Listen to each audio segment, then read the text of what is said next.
piece of artwork. My child is not your guinea pig.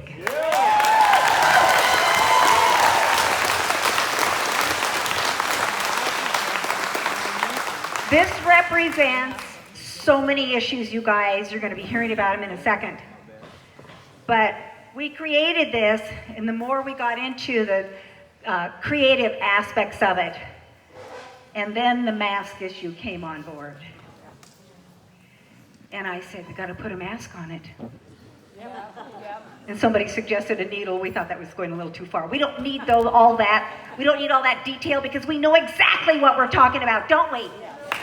My child is not anybody's guinea pig. I'm going to hang it here, reminder. Alrighty. We have some technical things going on. I think they're all fixed, but I want to show you a couple videos, really inspirational videos, I believe, so you understand more about what we're doing as an organization. Thank you so much, Bob. Last year when I came to this, I believe it was last year, we were here, we had a table. It wasn't as highly attended, but you know, that's how things get started. It's about the quality of the people, but we do need more because we know there are so many more quality people out there, right? But we've got to keep this going. We've got momentum. So I asked Bob, gee, could I just have 5 minutes just to introduce myself? Well, we really have a tight schedule today, Suzanne. So this year, he came to his senses. Okay, so, Parents' Rights in Education, 501c3 organization, founded in basically 2009, became a 501c3 in 2011. We value students. We empower parents. We don't control them, we empower them. And we enlighten communities. And actually, the enlightening community is one of the most important pieces. We stand for something very basic and simple.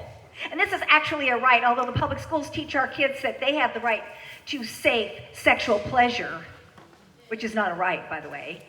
We're talking about a fundamental right, and that's the right of parents to raise their children. And we firmly believe that children belong to their families. They don't belong to some bureaucrat. They don't belong to the state. They don't belong to the teachers' union.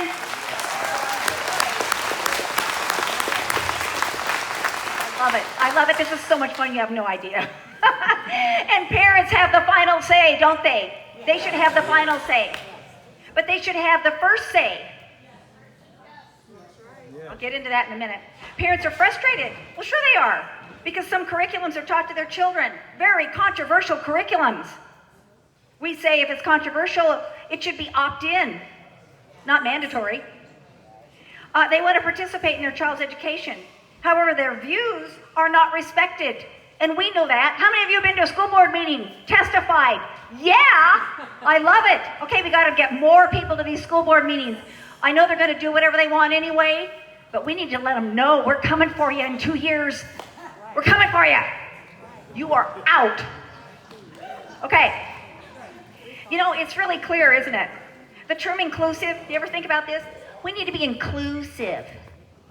Well, that only applies to certain people, doesn't it? They don't really believe in inclusiveness. No. We know it. Public schools are for everyone. That's what I always thought.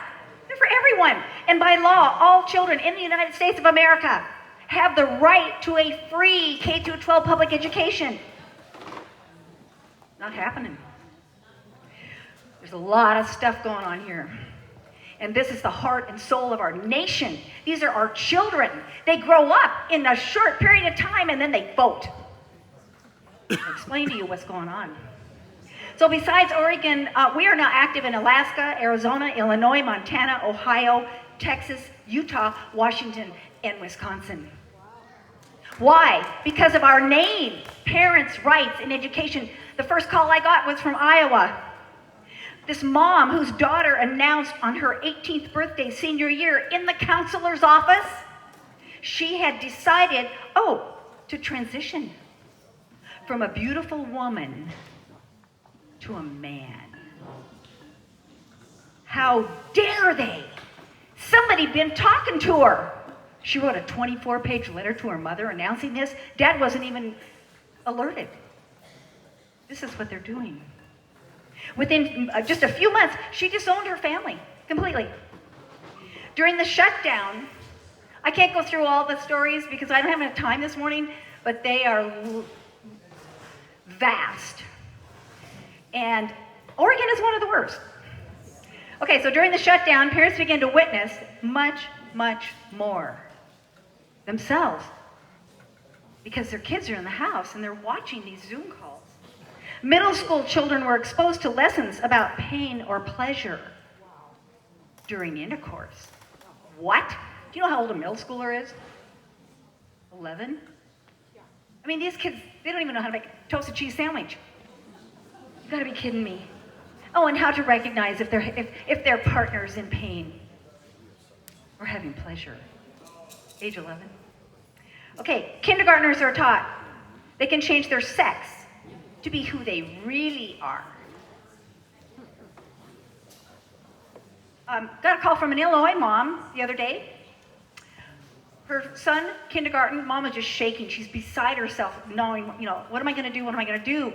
Her kindergartner, the first day of school in Illinois, near Peoria, not in Chicago, he stood up in class, 5-year-old. He might have been 6. Bless his heart. He said, there are only 2 sexes. I know what my body parts are, and I am a boy.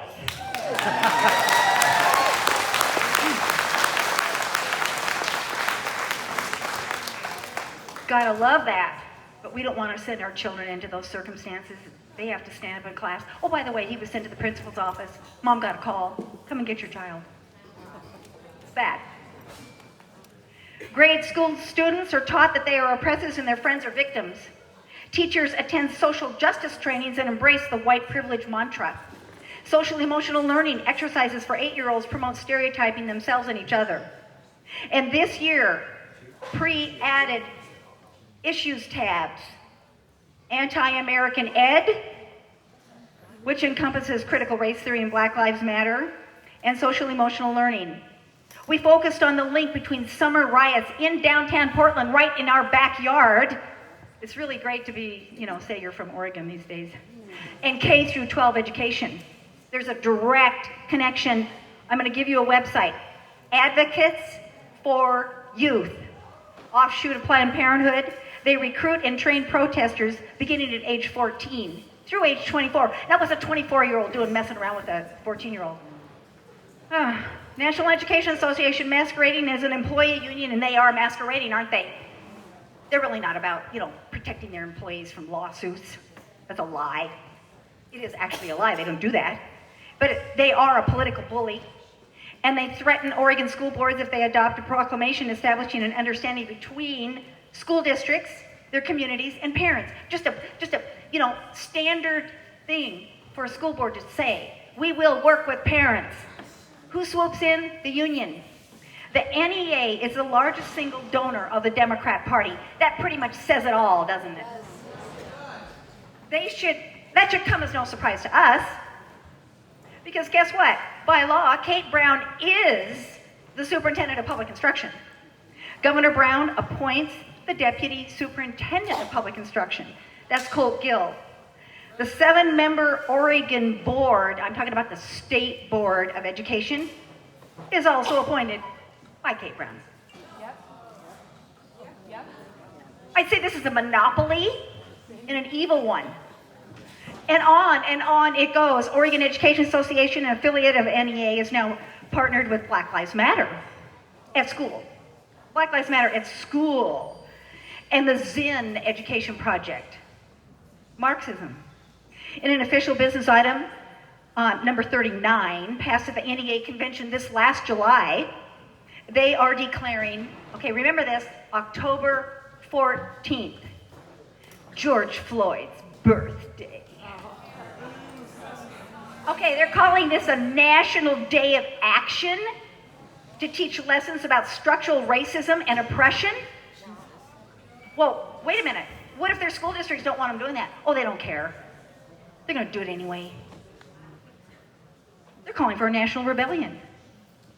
Against the wishes of local school boards, us, okay, parents and administrators. We cannot stand for this, you guys. It's over. Black Lives Matter and CRT encourages stereotyping, segregation, and the collective. We don't do that in this country. That's against our Constitution. They deceive and use other minority groups, such as gays, lesbians, transgender, and everyone in between. These people are being played, creating division and distrust and hate. Hate for who? White people. They literally come out doing it. Now, we have back at our table, we have a table here. You've got to come back and take a look at this. This is the Black Lives Matter activity book that was created for New York City schools. It was used in Beaverton. Okay. It is here. If you don't think it's in your school, it's in your school. Okay. Why are they creating this division and distrust and hate for white people? To further their political agenda, which is Marxism. Okay, we can forget about socialism. That's too weak. It's Marxism, you guys. Our children are taught to disrespect authority, that breaking the law is good, if the cause is right. And of course, the kids decide that for themselves. They learn about restorative justice, the basis for defunding the police. The focus is on understanding, communication, not punishment. As if criminals are going to just sit down, get a hug, and then they're going to, change their lives. I don't think so. The ultimate goal is to change our national government, replacing it with globalism. These subjects are controversial at the very least, and they have nothing to do with education. Nothing.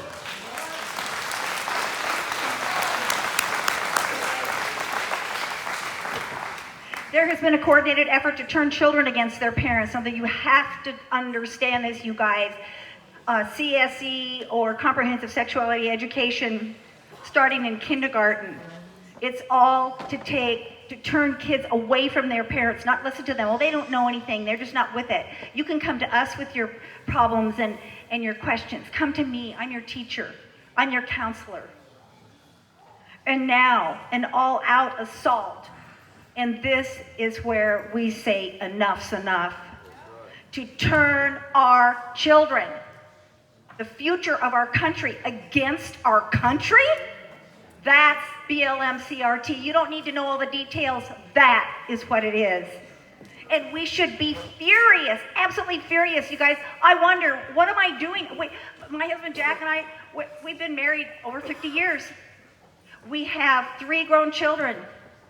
We have grandchildren age 20, age 18, so they look like they're 20, one's got a beard.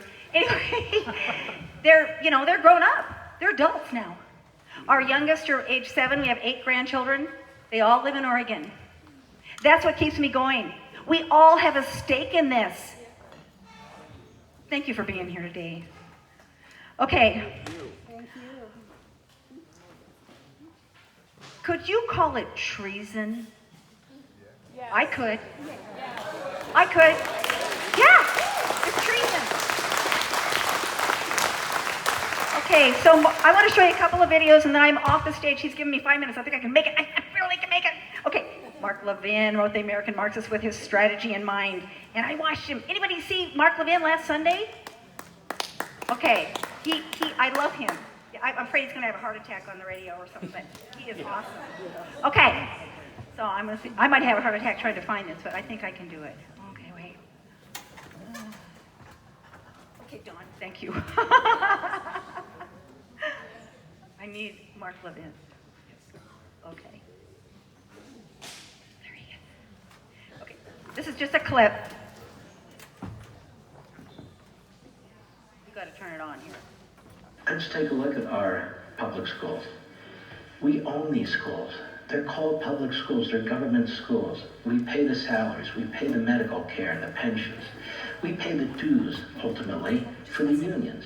We pay for the classrooms, we pay for the building, we pay for the administrators, and we have no say whatsoever.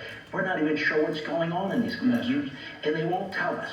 We have a teachers union that is clearly part of the American Marxist movement. Absolutely. They've announced that regardless of what parents think, they are pushing critical race theory, they are pushing the transitioning model, they're pushing whatever the hell they want to. So, I have argued, thanks to a caller into my radio program, that one of the things we need to do is have cameras in the classroom.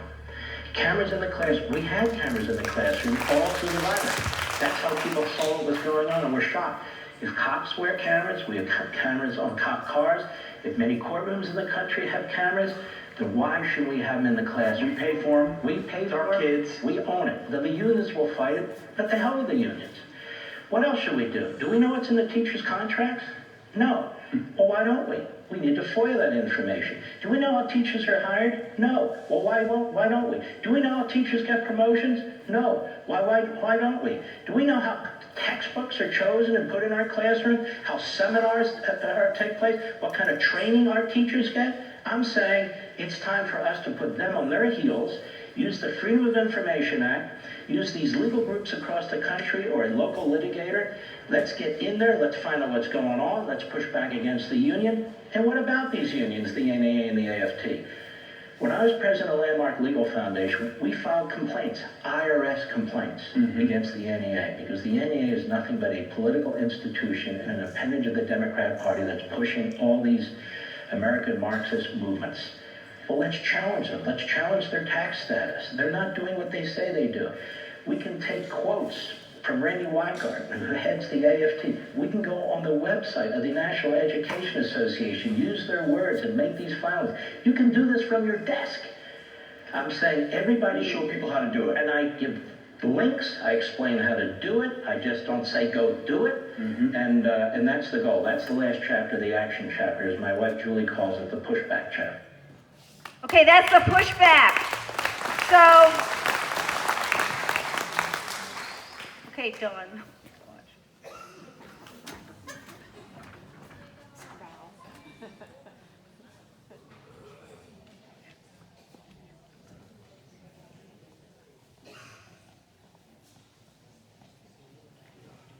So, Parents, Rights, and Education, has been around for a while. When I received that book, I ordered it in advance.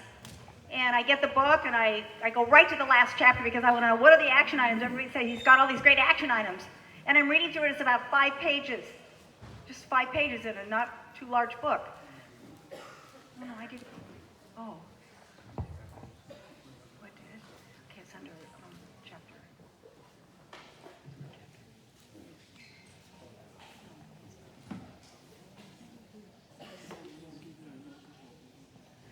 Anyway. Okay, so we have been doing it, you guys. We have been organizing. We're in 12 states. We are creating chapters. And now we have streamlined chapter affiliation. We need chapters in every school district in this country. Now, I'm competitive. Are you? I'm fiercely competitive. Well, I don't like the fact that Washington State is more advanced with our organization than we are in Oregon. I don't like that. We have a lot of small splinter groups. We need to come together by school district. We need to hold. Are you interested? There it is. Turn it on. This Free is on our began in website. 2009 and became a tax-deductible 501c3 organization in 2011. We are not going away. Our organization has web presence, and we have taken our message to the national level. Our efforts have been multiplied in 12 states and beyond. Others are lined up. More than one group has decided to join us after creating their own name and website. We must come together because we will be far more effective. That is why we started our chapter program, to empower groups to be effective in their local areas.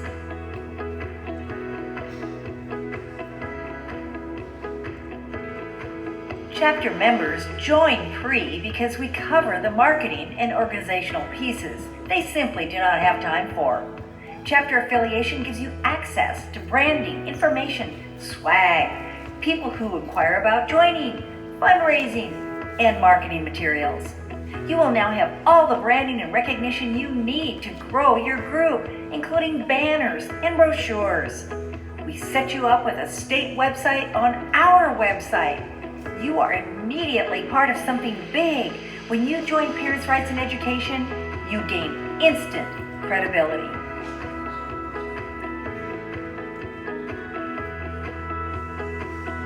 Parents' Rights in Education followers and chapters enjoy our regular news alerts and press releases.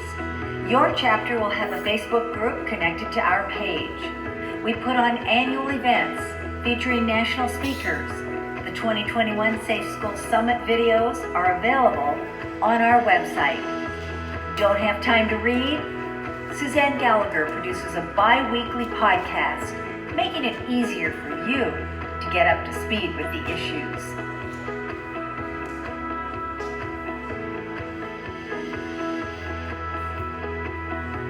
We often use members' ideas and respond to requests for help at the local level, creating campaigns you all can use.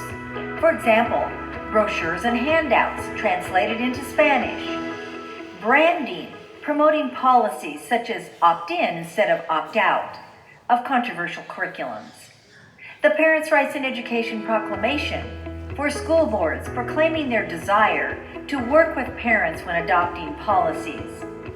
We have opt-out forms which can be adapted for any school district, and petitions calling for the rejection of anti-American curriculum.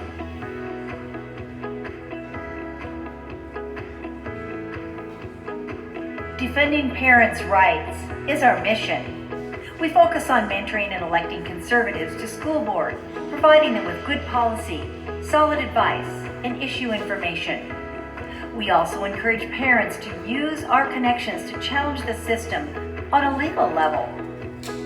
Parents' Rights in Education was a plaintiff in a lawsuit against the Dallas, Oregon School District. That case lost in district court, then appealed and rejected by the Ninth Circuit, and finally applied for appeal by the Child and Parental Rights Campaign to the Supreme Court.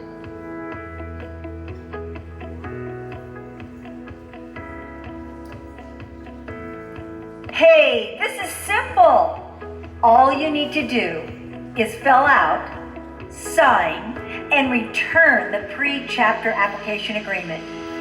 When it is received and processed, you will be contacted. That's it. Together, we will stop the erosion of parents' rights in education. Thank you so much. There you go.